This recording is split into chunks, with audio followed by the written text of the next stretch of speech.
Aceh. Ustaz Mustafa Abdul Rahman muhadir fi Kulliyat Tarbiyah wa Ta'lim Jamiatul Islamiyatul Hukumah Ar-Raniry Banda Aceh wa qad hasala ala doktorah fi Jamiati Malaya Malaysia wa magister fi Holanda wa Australia. Falyatafaddal Ustaz Mustafa Dr. Abdul Rahman takhud al-makan al-waqtu iyak.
Bismillahirrahmanirrahim. Assalamualaikum warahmatullahi wabarakatuh.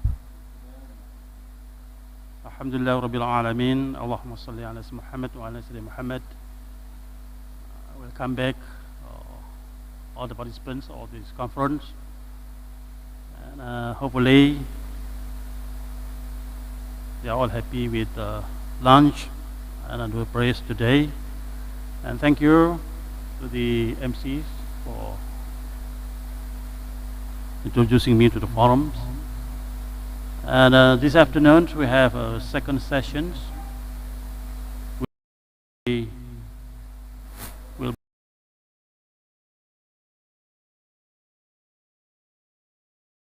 for that I would like all of you to switch off the handphones so that we can have access to clear connections, because what we have today is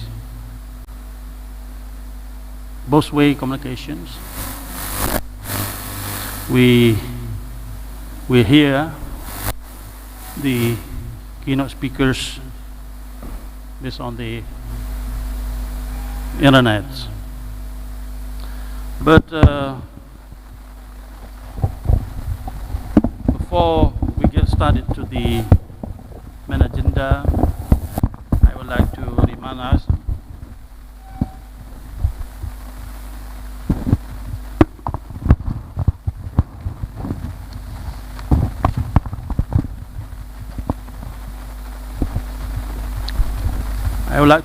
all of us again that this second session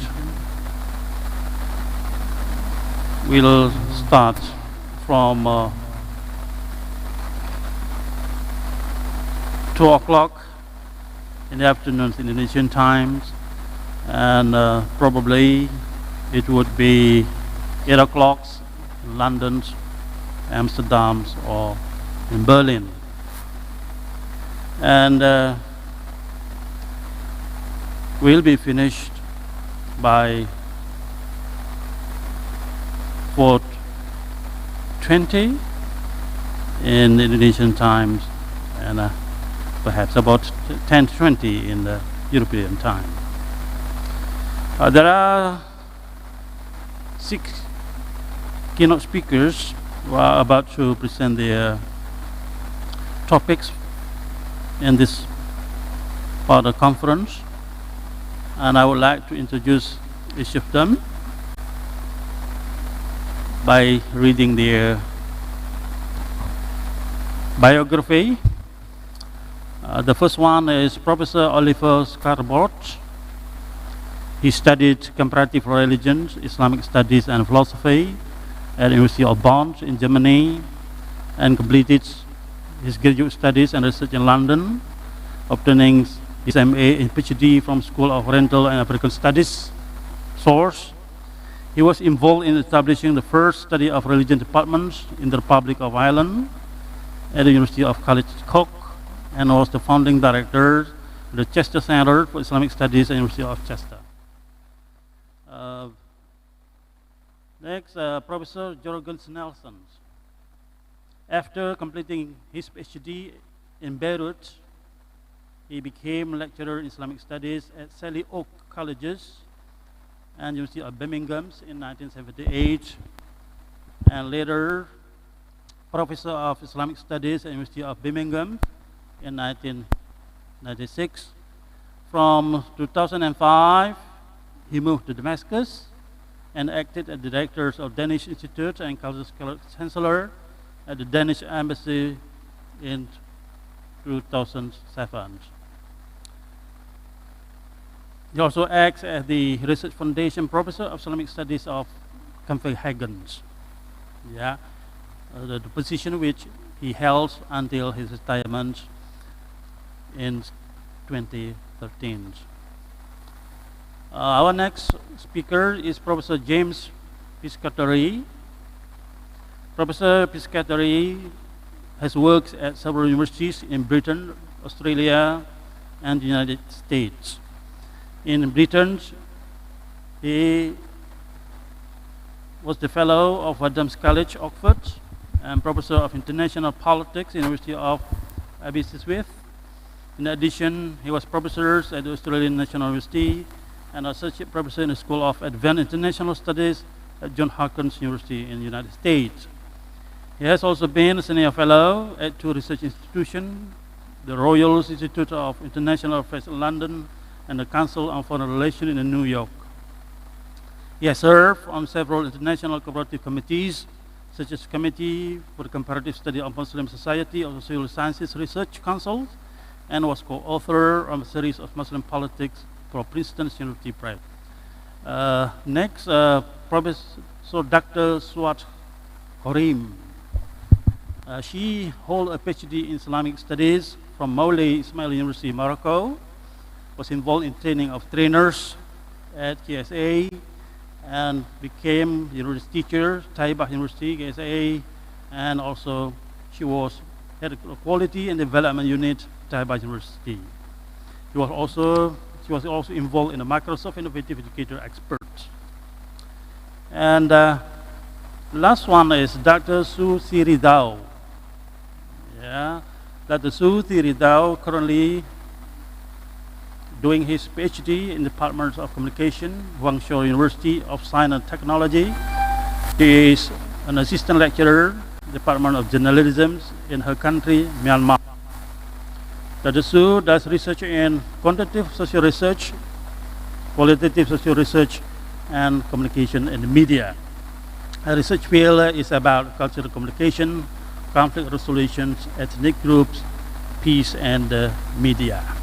I think that all about the very brief biography of our keynote speakers today, who will take turns to present their points via these meetings. I think we should go then based on the orders of our schedule, which each of the speaker will have about 20 minutes to present their topic, and later on, after we have finished, we'll move to the question and answer period. For that, first of all, let us give a welcome to Professor Oliver Scarborough. It's connected. Dr. Mustafa, for I can't share my screen, that's fine. I thought I'll talk about the key term of the conference, civilization, and look a little bit at the history of the two terms that have been used in the Islamic world to denote civilization, Tamaddun and Madaniyah. And I'm going to investigate particularly a figure that I'm interested in, the very prominent and very influential 19th century Egyptian reformer Muhammad Abduh. And I suppose the message that I want to communicate is that if we want to understand a modern thinker like Muhammad Abduh and how he engages and uses a particular concept such as Tamaddun in his own reformist writings, look at potential sort of European sources of influence, but equally important, perhaps more important, it is to investigate with which pre-modern intellectual sources in the Muslim world he engages, and in particular Muhammad Abduh's engagement with pre-modern Islamic philosophy. And since we're talking about Tamaddun and Madaniyah, I'm talking here in particular about political philosophy. And I hope to illustrate this to a certain extent in the presentation today. Now, the starting point, just to provide a bit of a backdrop, is sort of the Greek legacy of political philosophy and its reception in Islam. And of course, and I'm going briefly to talk about two key figures here, Plato and Aristotle, and their political writings. Now, their starting point when they wrote about politics was the Greek city-state, the polis, which is sort of the basic, or was the basic political entity in the ancient Greek world. So, of course, in European languages, the word political is derived from the Greek word for polis. And Plato, in his very influential political work, Politeia or Republic, as you probably all know, he sort of presents the idea of the philosopher king as the ideal form of governance. So the notion that the person best suited, or the persons best suited to rule a city, a polis, a political entity, are philosophers who possess the intellectual skills, the philosophical sophistication, the moral integrity, and, if you like, a balanced character to run a state or a city in the best way. So Plato adopts here very much an intellectual elitism and moral elitism, and translate this into the political sphere. There's a strong skepticism towards democracy as it was practiced in his hometown of Athens in the ancient world, but obviously also a skepticism towards democracy as we understand it.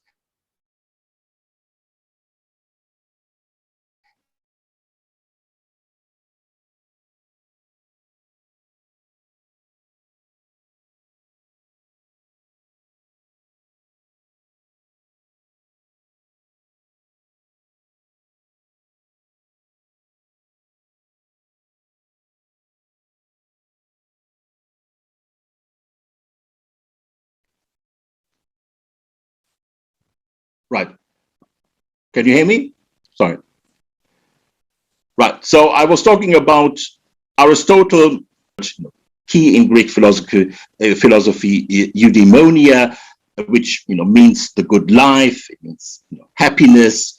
A term that also was later adopted in Islamic philosophy as sa'ada, which we find across different important Islamic philosophical authors, and even figures like Al-Ghazali that emphasize the purpose of life is to achieve sa'ada, happiness, if you like, a good life, welfare, sa'ada bi dunya wal akhirah. Now these ideas, one of the first sort of Islamic philosophers engaging with ideas was Al-Farabi in his book Al-Madina Al-Fadila, which is a kind of Islamic philosophical commentary on Plato.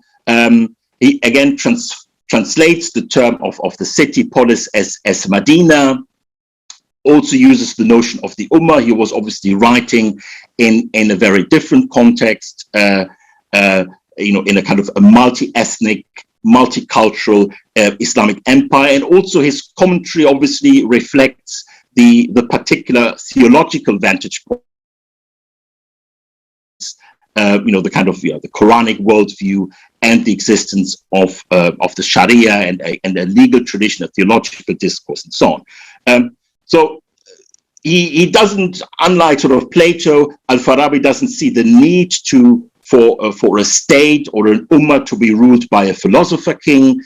He sort of considers Muhammad as the initial authoritative lawgiver, and it's more about the continuity of law as it was initially revealed that ensures, if you like, that the city or the political entity remains virtuous. And the important point with Al-Farabi is as well that, yes, the divine law, the Sharia, is an important source of the welfare, the happiness of a political entity, but the legal scholars equally need to be trained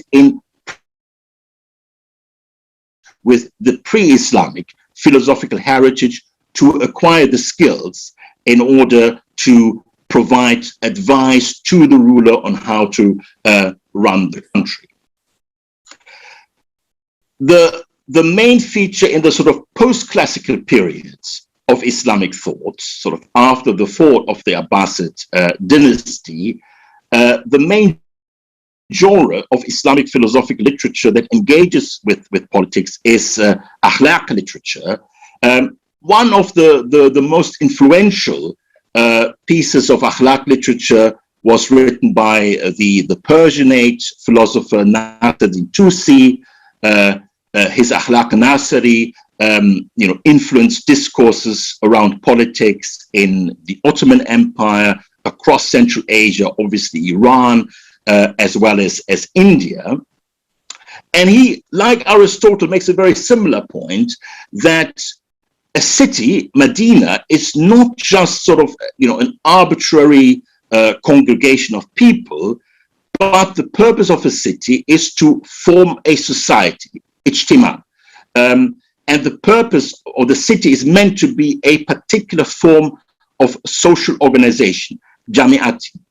He quotes Aristotle saying that human beings are political by nature, and for political uses the word madani, again the notion that human beings have a natural inclination to form collectives, but again these are not sort of arbitrary constructions, but there is a purpose behind it, there's a structure behind them, and the process leading to the formation of political entities he calls tamaddun. civilization. So we have here, connection between the kind of the Greek heritage, the city as a political entity, Medina, the notion that human beings have a natural inclination to form collectives, that a collective serves their needs in the best way. They are political by nature, and here political translated as madani, and the process as such is called tamaddun, which we would translate as civilization. Later on, the most famous scholar, engaging, with, the notion of tamaddun is Ibn Khaldun, the sort of North African historian and social philosopher. Again, I think everybody is probably aware of the distinction he makes between the two basic modes of human civilization, the kind of the dichotomy between nomadic pastoral society, he calls Badawa, and sedentary urban society, Hadara, and both forms of human organization, of social organization, of human civilizations. There are in a kind of a fruitful tension with one another. It's sort of the tribes that seek to assume power. They are unruly, but they have a strong sense of solidarity, asabiya, and urban life is more civilized, but also it loses sort of a sense of asabiya, of social cohesion. And for Ibn Khaldun, tamaddun is, if you like, the process of urban sedentarization of nomadic tribes as part of the conquest as part of the quest to seek power and to form a dynasty. So again, when we talk about tamaddun in sort of pre-modern Islamic thought, there is, it's sort of seen as the process of the formation of a political entity, and there is a strong engagement with the Greek heritage when we look at figures like Al-Farabi, Nasir al-Tusi, but also with Ibn Khaldun. He's less, if you like, idealistic, he's less prescriptive, normative in his approach. He's more, in a sense, empirical, trying to understand the process, but his understanding is equally indebted to the Greek heritage. Now, the context in which Muhammad Abduh wrote, the term tamaddun acquired a particular meaning. And tamaddun in sort of the early mid-19th century Middle East, in sort of urban centers like Cairo or Beirut, was identified with European culture. Tamaddun, to become mutamaddin, meant to become to follow European role models, to adopt European culture, to adopt a European educational system, and the leading intellectuals at that time that either were educated in Europe or at state schools that followed European models understood tamaddun in this particular sense. The very, very famous Arab Christian man of letters, Bustos al-Bustani, in his encyclopedia, in the entry on Beirut, he presented the inhabitants of the city of Beirut as being particularly civilized, mutamaddinun, because Beirut is a bridge between Europe and the Muslim world. So there was a particular understanding of tamaddun in the 19th century Middle East. And it is this context in which Abduh engaged with, and I'm going in the sort of the last 5 minutes of the presentation, talk a little bit about how Abduh uses the term tamaddun in his early journalistic writings. We know he received initially a traditional education in Tanta and Cairo and Al-Azhar. He became then a student of Jamaluddin al-Afghani, who introduced him to Islamic philosophy, to the various thinkers I just introduced. And this imprint is very clear in his early journalistic writings. And Afghani also encouraged Abduh to engage in journalism, sort of to engage in the new Egyptian press that emerged in the mid 1870s in Cairo as in other parts of the Middle East. And between 1875, 1882, Abduh was very much involved in the various newspapers and journals that were published in Cairo. He became himself the editor of Al-Waqi al-Masriya, which was the kind of the official journal of the Egyptian state at that time. And in these writings, he also contributed to Al-Ahram newspaper and other papers. And it's very clear that in these writings, he adopts sort of the understanding of Tamaddun as it was shared among other intellectuals at the time. The notion to follow Europe as a role model, to adopt European civilization. He refers to, he praises, Middle Eastern rulers for the